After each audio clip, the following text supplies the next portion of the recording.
第6條咁就揾 x-z 啦，x-z 同樣道理。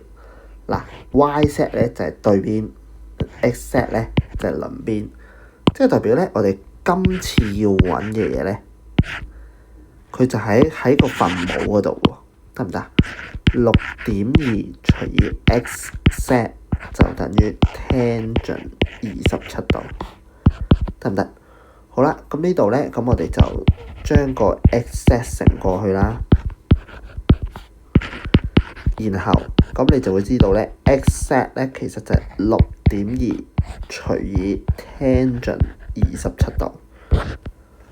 好啦，咁你會做到係幾多咧？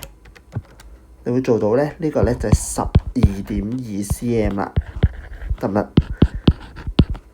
嗱，記得呢個轉調位嗰陣咧，可能要注意下喎，即係唔係乘喎，係啦，邊個喺分子，邊個喺分母，呢個要注意下喎。